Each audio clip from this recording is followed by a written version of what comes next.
So hit it. Good morning and welcome to This is the Play Sports, the podcast. This is a really exciting edition. We've got a couple of guys that we both like from the Ogden area. Dad, why don't you introduce them? We got the Ogden Standard Examiner reunion special, if you will. We've got Brandon Garside and Jim Burton. Guys, thanks for joining us. Thanks for having us. Appreciate it. Oh, man. Good to be here. It's good to be reunited with my boy, Brandon. Absolutely. Good to have you back. Hey, guys. Before we get started, I want to tell you something really cool about Brandon, Dad, that this might surprise you, okay? Uh-oh. In addition to his duties as the play-by-play voice for nearly every women's athletics event at Weber State, Brandon is also an accomplished foot golfer. He is. I do that. I've played in 2 national championships. That's no lie. I'm not going to tell you how I placed in those tournaments, but I was there and I played in them on the national stage, baby. You were in He's the the show. best foot golfer to never have a ring, I think. But don't give up, baby. He's Don't the ever give up. foot golf, yeah. Well, there's a rumor that the old putt-putt course at Lagoon, that Jimbo held the course record, but that could never be verified. But you know what foot golf is, right? Have you? I have no idea. Okay, it's. There's a shock. Correct me if I'm going to explain it really quick. Correct. Yeah, do it. Brandon. It's on a regulation-sized golf course, right? Typical Yep. size, but the holes are enlarged to fit a soccer ball, right? So Brandon can boot a soccer ball Sweet. several hundred yards into this hole. Is that right, Brandon? Yeah, I mean, if you go up to Riverside or Glen Eagle up here in the Ogden area, on the front 9 at Riverside, they have some foot golf holes. So there's 18 holes on the front 9 there, 18 foot golf holes on the front 9, of Riverside, and then same thing with Glen Eagle out in Syracuse. And yeah, it's a riot. And I haven't played a ton recently, but yeah, I was playing competitively there for a second. And That's awesome, man. That's good. it was a lot of fun. If the holes are bigger, maybe Jimbo would invite me for a little golf, thinking There you go. get in the hole a little faster. But We could play foot golf. no, I meant I'll real give it a golf shot. with the big hole, so I could hit the ball into the bigger hole. But that's Absolutely. great, Brandon. Congratulations, man. I think that's an accomplishment. Thank to you. Appreciate nationals. it. That's my favorite Brandon Garside factoid. All right. Hey, since we got our Weber County alums from the newspaper business with us, it's a good time to start off with quarter 1. Let's talk Weber State football. They got off to a good start, winning up in Pocatello. Jimbo, what'd you think? I was impressed. First of all, it's weird to be in February now. What's it, March now, right? Almost March, and to have football going it's actually kind of cool. I love FCS football. I think it's a lot of fun. It's not that different from football, the bowl subdivision football, but it's cool, and I was really impressed with how the Wildcats did. It's always a fun. Brandon will confirm this too. It's always fun to go up to Pocatello for a game. It's always beautiful up there in the dead of winter, and the wind never blows. It's so much fun. And if you've ever been inside the silo, that is their football stadium, that is just a different experience, a very is a unique silo, college though. football experience for sure. Is it one of those And- you walk in and you wonder if there's a door to go out? man. Exactly. It's like an airplane hangar more than a silo, though, really, is what it looks It like. is. It's like the Hotel California, isn't it? You know, back when they had the NCAA football game, EA Sports game, that was one of my favorite places to pick as a stadium to have one of the the cool games in, so to speak, just because the atmosphere was so different. That's my experience with FCS silos, so to speak, airplane hangars. Hey, Brandon, with Montana not playing and North Dakota State, without the quarterback and getting beat in their opener, Weber State could really be a serious contender for a national championship as they were last year. Yeah, it's pretty incredible. In fact, huge upset yesterday as North Dakota State had their is like something like a 37 or 39 game win streak snapped, and they got upset. And so, Weber came into the season ranked third, and then they maybe is ranked as high as the number one team in the country now. After their win against the Bengals, James Madison picked up a 20-point win over Robert Morris, but not as convincing as a win as what the Wildcats had. And it looks like it's there for the taking for the Wildcats if they can just take care of business. I know, the quarterback situation is a little crazy right now. I think they played 3 quarterbacks yesterday. And so they kind of have to figure that out. They have a lot of transfers coming in with the departure of Jake Constantine.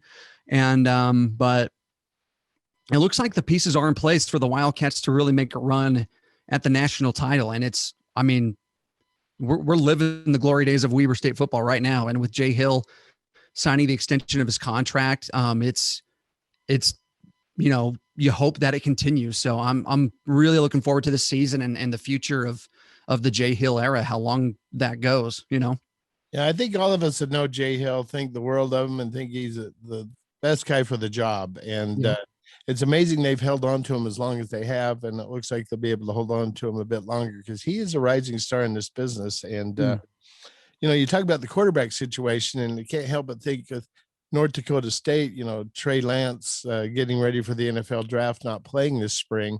He's really made a big difference. That kind of shows you the quarterback play, how crucial it is in college football, but even in the NFL. I mean, it's obviously very important. But Jim, can they win with multiple quarterbacks, or do they got to settle on somebody? Well, it looked from what I saw, some of the highlights and what I read, this Bronson Barron, the kid out of true freshman, return missionary out of American Fork, looked like he threw for 4 touchdowns yesterday. They scored 49 points. They've got a really nice offense. I love the fact that I'm a big Jay Hill fan. I have been since my days of covering U of U football, back when he played there for Coach McBride. So I've known Jay for a little while, and he's a phenomenal coach. But I love the fact that he has recruited a lot of Utah kids. If you look down their roster, you'll see there's a number of Utah kids, and with Bronson Barron being there and Josh Davis out of Alta, he's a phenomenal young running back for them, and it's fun to see these Utah kids that maybe didn't get the opportunity to go to BYU or Utah State to really play well and be stars at Weber State. Appreciate it. Well, let's move on to quarter number 2. Austin, college hoops. Looks like they are going to play some conference tournaments, and it looks like BYU in the state has kind of solidified its spot perhaps in the NCAA tournament. How do you see things? Can Utah State, Weber State and Southern Utah are making some noise in the Big Sky. So how do you see things? Yeah, I mean, you probably noticed I was distracted looking at my iPad. I'm glancing at Joe Lunardi's latest bracketology. You're right. It does look like BYU is his only in-state team. He's got Sharpied in, so to speak. Utah State is not in the first 4 out, but they are in the next 4 out. So right now they're the 8th of the 8th team to not make it. So, we talked like a couple weeks about like how maybe like in the COVID era, it's not a good idea for health concerns to have the conference tournaments.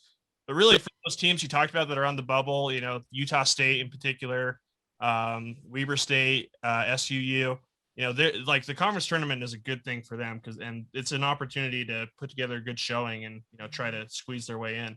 Brandon, you're kind of close to the basketball scene a little bit.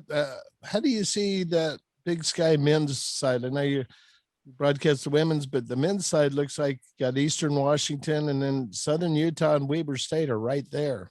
Yeah, it is. I think Coach Ray's has done I think he's going to be a candidate for Coach of the Year just because of how he put this team together, and nobody had any idea if it was going to work because all of these transfers came in and no idea whether or not they were going to gel or they're going to make it happen. And they've done a very nice job of racking in the wins. Montana State was on top of the conference for a bit. And then when the Wildcats swept them at home, they've just fallen off the rails ever since.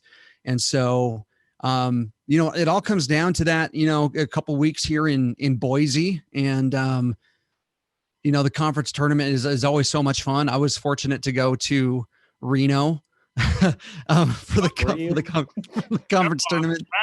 Biggest little city in the world, right? But no, it's a fun environment. Reno is Reno. Let's be real about that. But the environment of the conference tournament is a lot of fun, and anything can happen. And obviously, seeding is going to be big. So it'll be interesting to see how many more wins the Wildcats can rack up before the tournament in Boise. We have a really strong listenership in Reno, so we should clarify that Brandon Garside's views do not reflect those of the founders of the website. So just we don't want to lose any clicks coming from the Reno Plus, area. Brandon, the team you do play-by-play for you, won a couple games this week. So they did, and on senior night it was perfect too. This program's seen some rough years, and to get the first and second wins of the season was good. It's actually the first time that the team has won back-to-back against Division I opponents since the 2017-2018 season. So who's counting, right? Yeah, right. So, but it was great for it was a great way to end the regular season at home, and we'll see if that energizes them and causes them to roll in some with some momentum going into the conference tournament. Jimbo, you're a veteran of the Weber State Wildcats. Let's jump back to the men's side. They're right in the mix here. Is anything possible at the Big Sky tournament, or do you see a favorite? It's absolutely anything's possible. That's so much fun. In my days at the Standard, I covered Weber, and that's back when sports writers got to travel, and it's a little different thing the way it is now. But I always had fun traveling around and following the Cats through places like Missoula and Bozeman and Flagstaff, and it was always fun. But yeah, when you get in the tournament, anything can happen.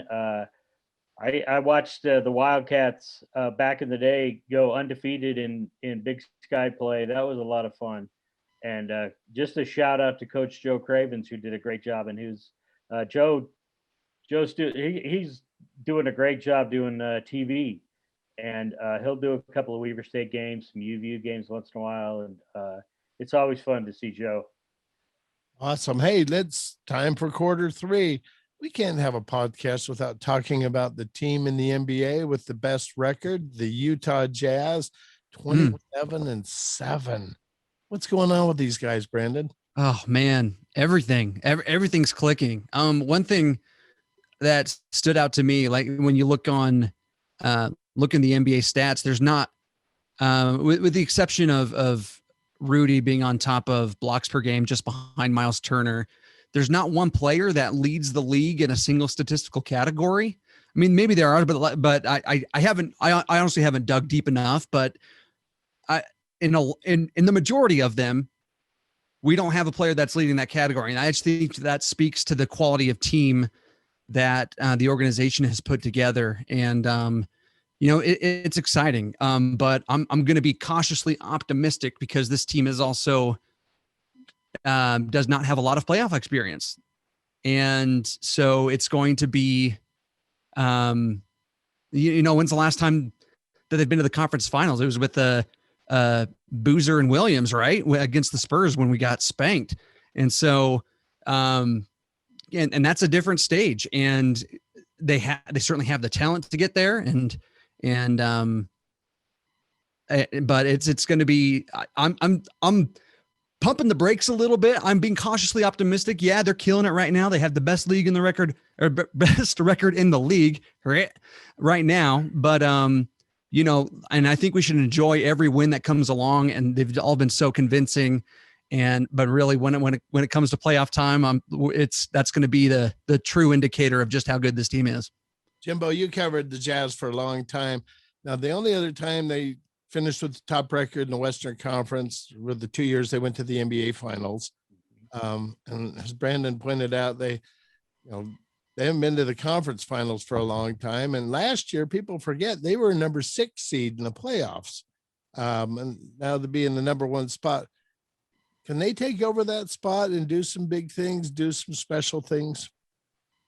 I wouldn't be surprised. I mean, I think they really have a great chemistry, and Quinn Snyder seems to be the perfect coach for him at this time, and clearly they've all bought into to what they're doing, to the system that they're running, and they pass the ball. It's fun to watch because it truly is team basketball, and it's kind of that that 5 players working together is one kind of a thing going on, and they pass the ball like they passed the dirty at the at the Bob Marley family reunions. I mean, they pass that ball around, and there's you got guys like Rudy and Donovan that are the names, but that really is, they play team basketball, and it's fun to watch. Gobert, you got to have that strength in the middle, and he does that. I've often said he swats more balls than a one-eyed proctologist. Wow! Yikes! Thank you. He had that one ready to go. It was loaded. It was loaded. This is all the stuff I couldn't use back when we did the standard sports stuff. That's for sure. No, I apologize. I should drop the mic at this point. That's actually. what you bring you on, Jimbo. No, but it's fun to watch those guys. It really is. And but Brandon makes a good point. Playoff basketball is a different game, and they're really going to have to refine that team mentality as they get closer to the playoffs and they get into playoffs. Absolutely. Austin, you're the resident NBA expert at home. I'm stuck in 1998 myself, but good old days. How do you see this team? The good old days, exactly. I mean, we touched on a little bit. Like right now, they have the best record in the NBA by a lot. They have a 5-game lead on the Sixers. Not that matters now. And I read that they have the easiest schedule for the way, although in the second half of the NBA. So that's great. The one thing we didn't write down that we should make time to talk about this, but like this team hasn't really seen a ton of adversity this year. I wonder if like something like the Dennis Lindsey situation, depending on how that plays out, that could cause a big monkey wrench. So, well, let's jump into quarter 4 and kind of make it a potpourri of Jazz things. What do you think, Oz? Is the Dennis Lindsey thing going to distract this team? Well, you and I talked about this while we were driving in the car to Crownburger, as we typically do. They make delicious burgers. They make a delicious salad. I do know that. What's a salad? The water's really good too. The ice cubes are fantastic. But we got to be kind of careful how I phrase this, but like it seems to me like somebody's not telling the truth, whether it's Elijah Millsap making those accusations about Dennis Lindsey, if it's Dennis Lindsey maybe misremembering having said that. So somebody's going to look stupid. And I really hope it's not Dennis Lindsey, because if that is something, he had a slip of a tongue and he said that, the Jazz aren't going to have a choice. They're going to have to fire him. So it could be the one thing to derail the season. I really hope it doesn't, because it's been a fun ride so far, and it would be a travesty if something like this were to, really disrupt what's going on. But, that's what we should be looking at a little bit.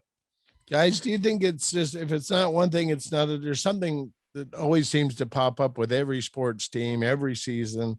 Could that be the adversity the Jazz face, or Mike Conley's battle with his leg and that be getting completely healthy?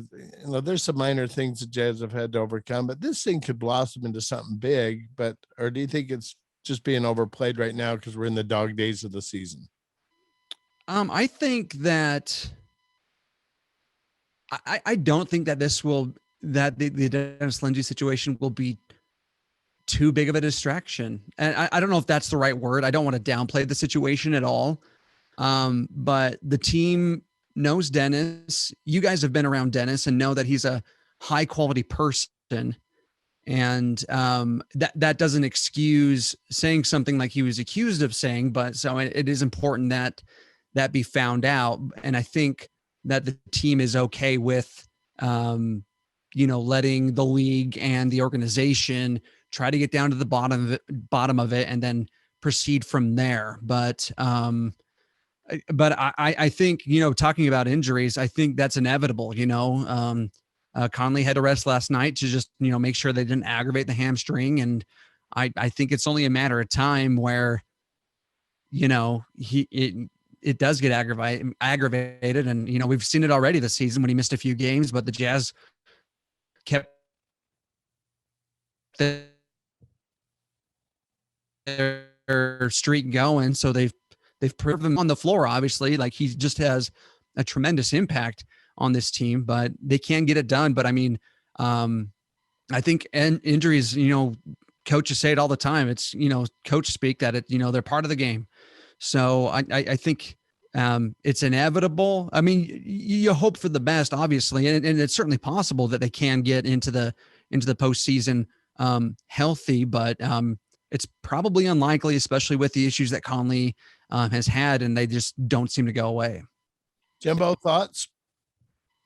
I do. I think that the chemistry on the team, and that's a tight group, and whatever happens with this Dennis Lindsay thing, I think they rally. That could actually be a rallying point for them if it becomes any bigger than it is. It's unfortunate that it's arisen, to be honest. And like Austin said, it's maybe it does appear that somebody's not telling the truth. I do feel like, and this is an old guy talking, I do feel like the league it's a much more sensitive time, an era in all of sports. And so I don't know. I know Dennis pretty well, and I totally agree with what's been said, that he's a good guy. I can't really see him saying anything like that, but he's kind of an old school guy himself, and things were said differently back in the day, I guess. I don't know. I'm not trying to excuse anything that's been said or accused of being said. It's just, it's unfortunate. I do think that if somebody can get fired for their words, Jerry Sloan might have got canned a long time ago for some of the, not that he said like racist things. I don't want to say that, but that guy had a sharp tongue sometimes. But I do feel like whatever happens, the Jazz are they're a very tight team, and Quinn Snyder has got his fingerprints on that. He does a great job of keeping the distractions to a minimum, and they do kind of circle the wagons when something like this happens. And I think they're going to be just fine. All right. Well, let's move to our parting shots, guys. Last word from everybody, so to speak. I'll get started.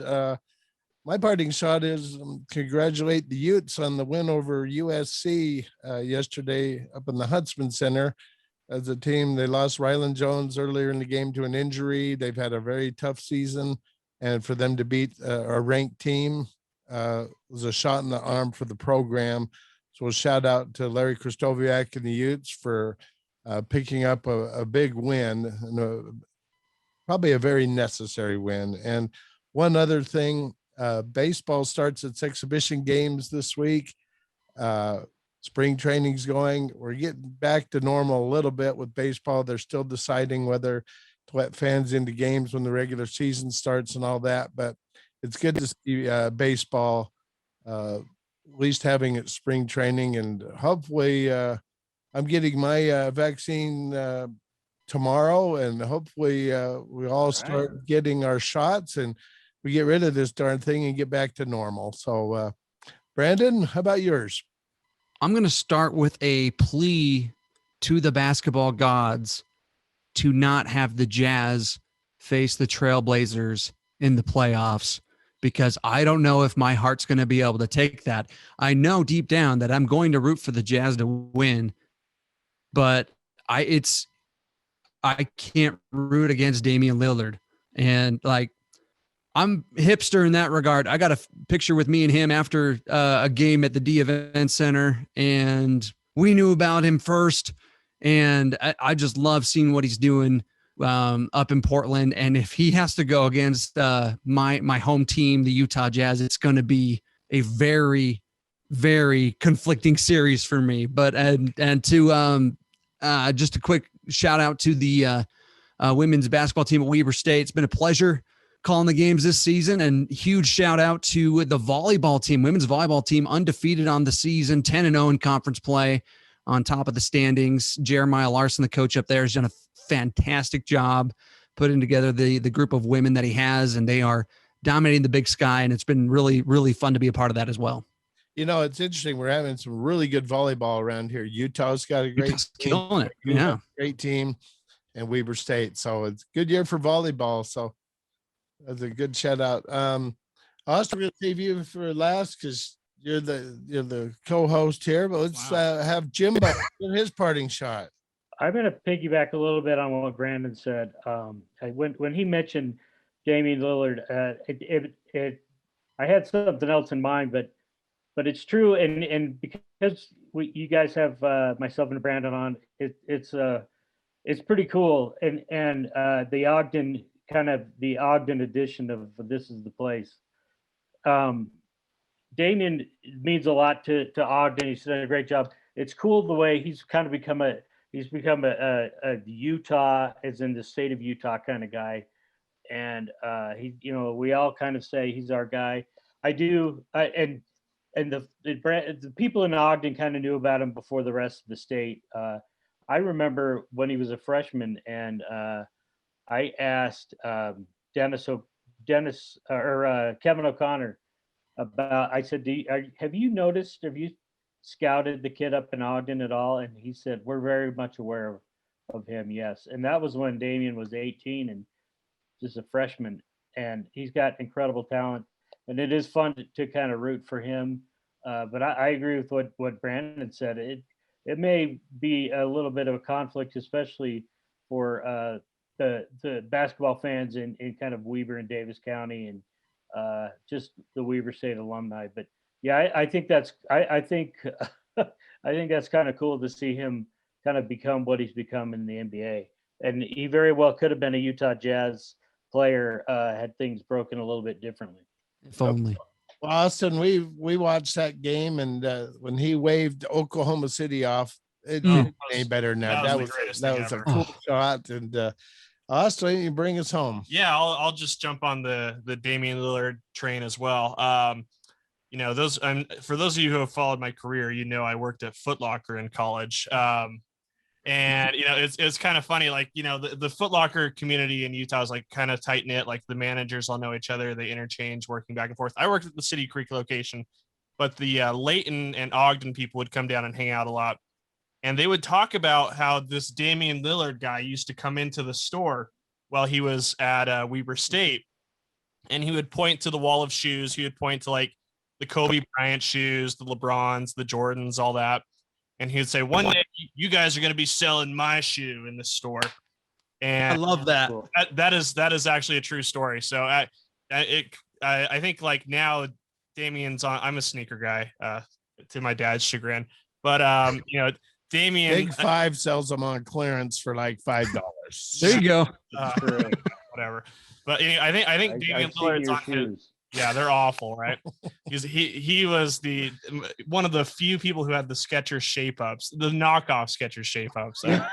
So that's a story worth telling some other time. But anyway, I think Damian Lillard's like on his like 7th signature shoe now. So that's like one of my favorite little Damian Lillard trinkets, to pepper in whenever we talk about him, is that cool story about how he would go into Foot Locker and kind of foresee his future. So, that's kind of cool. If I'm Dame, I'm going back into that Foot Locker and just poking my head in and say, told you, and walk out. He probably has. I don't know. And I think he comes back quite a bit. Yeah. Well, I think also in this, he's been very generous to his alma mater. He's furnished shoes for Weber State, and you go to the bookstore at Weber State, at least a couple of times I was up there, and there's Damian Lillard stuff, Oh, yeah. by it. So he's very beloved up there. The guy at Buffalo Wild Wings who served me the other day was wearing a Weber State Damian Lillard jersey. So he's man, at the list of guys that Jazz fans wish played for them, Damien Lillard's got to be at the top of the list. Oh, he's got to be at the very tip top. That would And be. he, he loved the Jazz too. That's the thing. Exactly. When he played at Weaver, he loved the Jazz, and he loved Coach Sloan. I think I thought was kind of cool. One of his rap songs, yeah. Yeah, I love that. I always thought that was really cool, and I think he would have loved to come and played for the Jazz. He's such a cool guy, man. Well, I appreciate you guys being on. It's now time to do a little. Let me cut you short. We were supposed to do the newsletter drawing at this portion. I tried to queue it up here on my handy dandy iPad. It just died though, so I'm not going to be able to. For those of you who are anxiously awaiting for the newsletter drawing, I apologize. I'll do that on social media. We'll have the winner on our website. Last week, I might point out that the winner was Grant Burton, the son of Jim Burton, in Seattle, and he was our drawing winner. So just continue to tell your friends. Let's just show the fabulous prizes we still have. We've got like a BYU hat, rise and shout for hip cool guys who sell home security the stuff systems. Just keeps coming. For trucker Cougar fans here, a puzzle that you could never put together in your lifetime. There's that's sick. It's just, I love Legos. That's amazing. Oh, maybe you could win this, Brandon. Maybe this is the item. This is the sign up. The Grant won last week. A Jazz. Ooh. Yes. Jazz Got scarf. to get that. We'll get that out to Grant. Dirk once rescued Grant from a terrible Christmas tree accident back when he was probably 2 years old. He owes me, so when he's rich and famous, we'll even the deal there. Ask how many times I've heard this story. I don't have enough fingers. Hundreds of times. There's actually some untruth in the story. It gets embellished every time. Yeah. Grant has actually bought in now, and he likes to say that I wasn't paying attention, and Dirk thankfully was paying attention. And good thing I was nimble. You dove across the dove on the Uncle. Yes, Uncle Dirk rescued him and saved a young boy from putting his hand on an outlet plug. With and the fingers, Christmas tree water. And I said, no. I did a great job. I'm his godfather, for crying out loud. I appreciate it. Hey guys, thanks a lot for joining us. And again, to our listeners, we thank you. And this is the place, sports. We get great guys like this helping us out, and join us and help us build this thing. Thank you.